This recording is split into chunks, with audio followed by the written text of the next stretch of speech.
Hello everyone and welcome to my messy channel. I decided to start a series called Romcoms Revisited where I essentially revisit old rom-com movies that I watched and see if my opinion of them changed. And what better movie to start this series with than Confessions of a Shopaholic, starring Isla Fisher, Amy Adams' long-lost twin, and Hugh Dancy, Hannibal's damaged boyfriend. This is one of my most rewatched movies, only second to Pride and Prejudice. I was a broke, lonely uni student with no access to Wi-Fi, so I always put it on to keep me company. It's been a while since I've last seen it, so I'm excited to watch it again. Now, without further ado, let's get right into it. The movie begins with a monologue of our main character, Rebecca Bloomwood, recalling the first time she fell in love with fashion as a kid and her desire to own every pretty thing she wants as an adult. We jump into the present and see that Rebecca has achieved her dream, owning 12 credit cards and going from one store to another buying everything she likes. Only she has a slight problem. She's drowning in debt from her reckless shopping habits. I love how she tries to deny it by claiming someone stole her credit card because, same girl, denial is my cure. But her coworker quickly brings her back to reality. Rebecca's got an interview for her dream job scheduled at Alette magazine, and on her way there, she passes by a store where a green scarf catches her eye. The song playing in this scene is fire, by the way. Too bad it's not on Spotify. She talks herself into not buying it, but the voices in her head manifest into the mannequin and convince her to buy it. The only blasphemy here is that the scarf is $120. What a ripoff. Rebecca tries all her credit cards, but comes up short, so she runs to a hot dog stand nearby asking if he does cashbacks. She spins a fake story about how she needs the money to buy a scarf for her sick aunt at the hospital. Instead, a customer gives her $20 to shut her up and go about his day. And she runs off happily to the interview with the scarf on her neck. When she gets there, she finds out that the job was already taken by this woman named Alicia Billington. The guy at the reception feels bad and tells her she can interview for Successful Saving, a financial magazine under the same publication house, and that if she gets in, she can climb her way into Alette. She takes his word and goes for the interview, not without acting weird.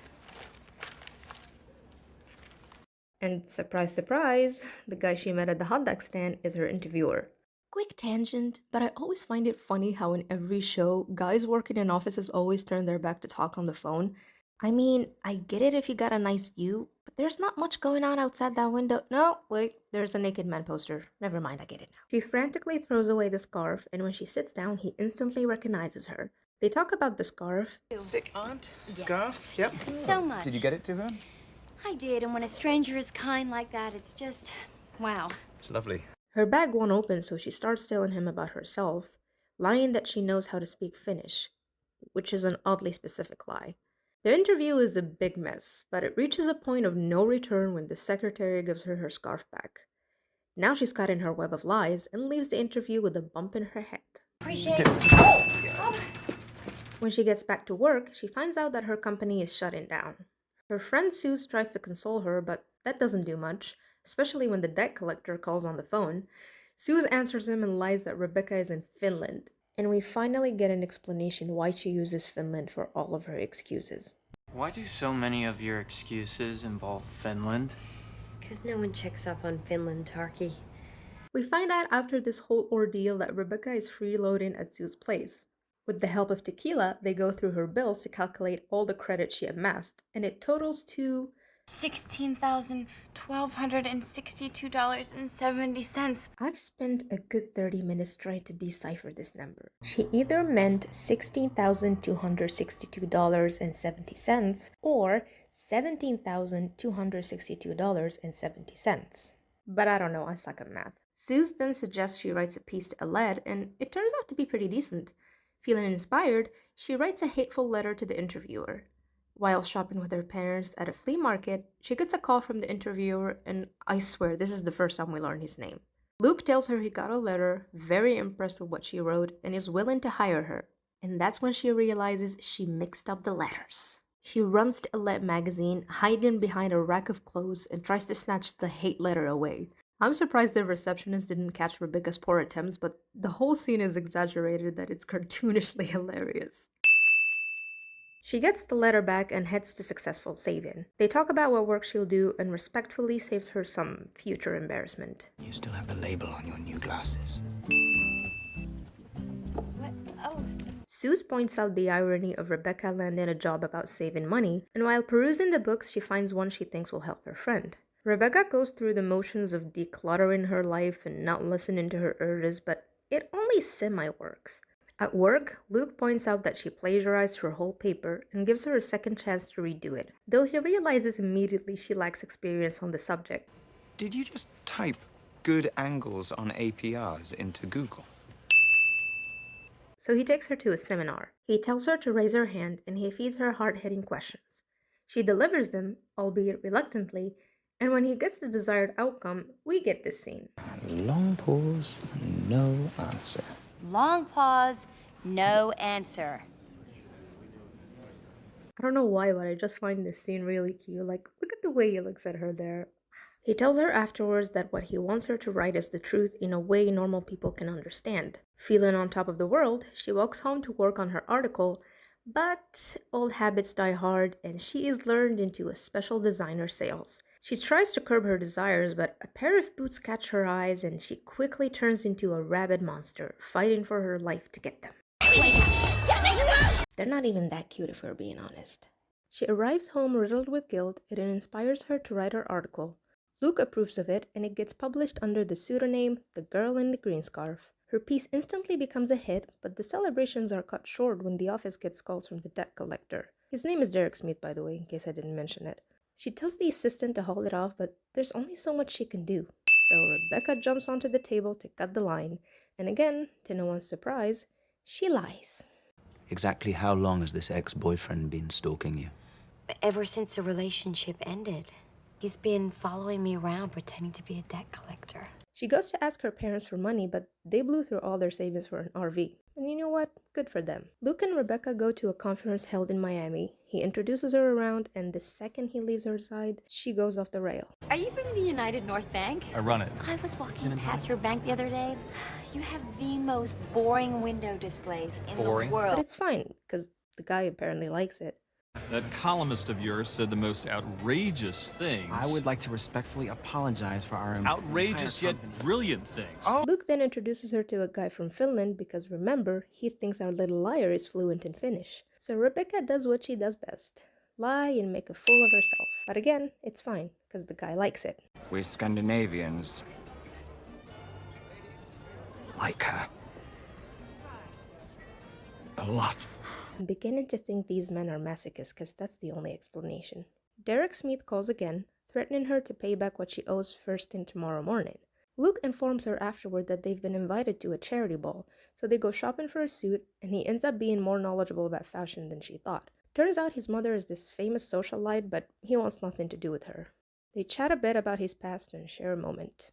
They go for drinks that night where they dance together. Rebecca charms him with her weird dancing, and the two grow closer. The chemistry was definitely chemistrying in this scene.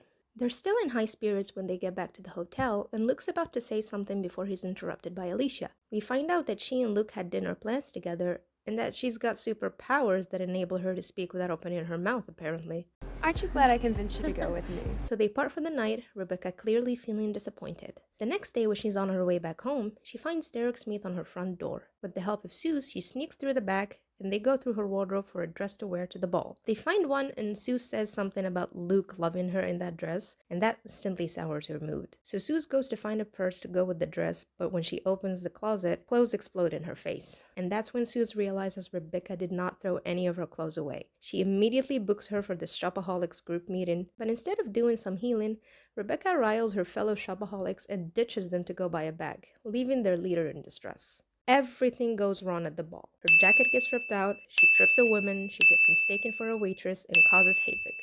Classic Rebecca. At least Alicia seems to be having fun. Luke steps in to save the moment, but Rebecca still feels embarrassed. So she goes to the rooftop for some clear air. Luke follows her and drapes his coat over her shoulders like a true romantic. He then clarifies any misunderstanding regarding Alicia and says this. No, she's not my girlfriend. And she's not you. They share a magical kiss that keeps her energized till next morning, but it doesn't last long because the enemy is near. She tries to run away, but he catches up and rides the elevator with her. She calls him and hangs up to make sure it's Derek Smith, which is very stupid because he calls her right back and she gets exposed. Do not answer this call, it's Derek Smith. Do not answer this call, it's Derek Smith. Do not answer this call, it's Derek Smith. Another side note, but is this not the scammy midget boss from The Incredibles that Mr. Incredible broke the walls with? No wonder his face irked me. She runs to Luke's office where they stare into each other for a long time.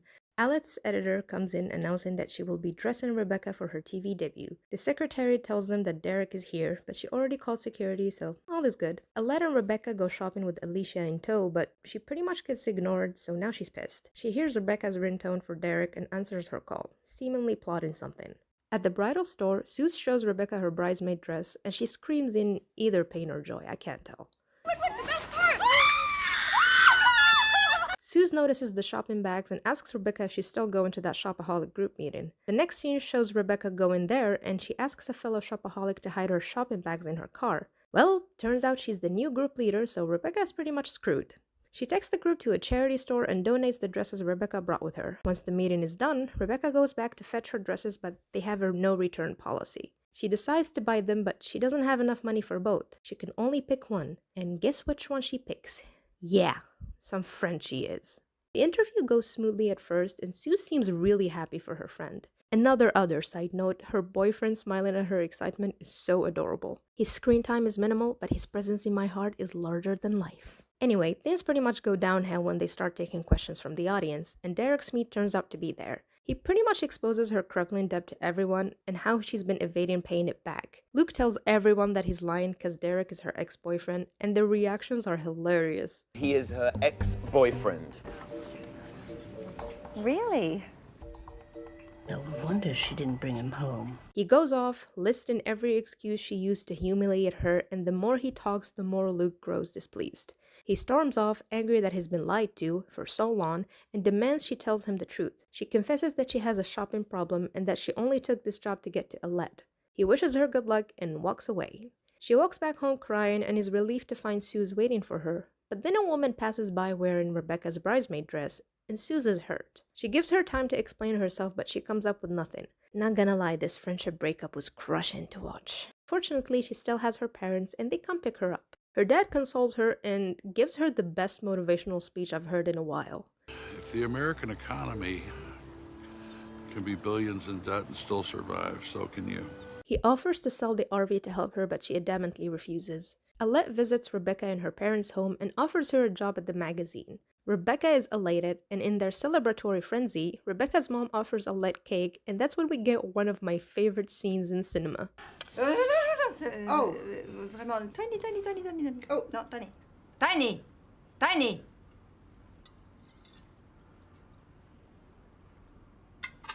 Thank you. Despite Rebecca's initial happiness with the job offer, she rejects it, stating that she feels like she'll be making another mistake if she takes it. Later, she barges into the shopaholic meeting and admits all her mistakes and asks them for help to execute her plan.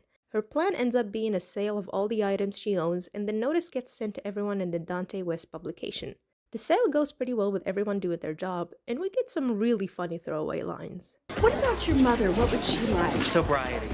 This movie does comedy so well, I love it. The sale ends with an auction for the famous green scarf. People start pitching in their prices, but the competition ends up between these two ladies trying to outbid each other, until the blonde one wins, buying it for $300. Once the sale is over, they count all the money she made, and what do you know? It's enough to pay off all her debt. Yay! And she does it in the most petty way possible. I kinda love it. Rebecca manages to get back her bridesmaid dress and attends Sue's wedding. She doesn't apologize verbally, but Sue forgives her with a warm, gentle hug. I want to be hugged like that too. On her way back to the apartment, she passes by a store and the display mannequins ask her to come in and switch what she's wearing for what they're offering. But Rebecca is all grown now, she learned from her mistakes, so she walks away and every passing mannequin claps for her. I know it looks creepy, but I still find this scene oddly touching. She stops in her tracks when she notices Luke standing there. He asks if she truly sold all her clothes, and she nods. He then surprises her by giving her the green scarf. She gasps in shock and asks where he got it from, and he confesses that the two bidders that were fighting for the scarf were both him. He won the scarf just for her. Now isn't that so cute? They share another kiss that tells us all will be alright with this couple. We then get an ending montage of how things are going for Rebecca now that she's got over her shopping addiction, and it seems like all is going well. And instead of a relationship with my credit card, I have a relationship with someone who loves me back and never declines me. The end. Man, it was so fun rewatching this again. I understand why I was so obsessed with it. This movie has a wonderful charm about it that makes me turn a blind eye to every wrong Rebecca did. And in her defense, the movie doesn't excuse her behavior. She never outwardly apologized, but she put in the work to redeem herself, and that's all that matters. Luke was a wonderful love interest. I'm surprised Hugh Dancy doesn't have more rom-coms in his resume. He has the face card and acting chops. Anyway, that is all for today. Thank you for watching. Bye-bye.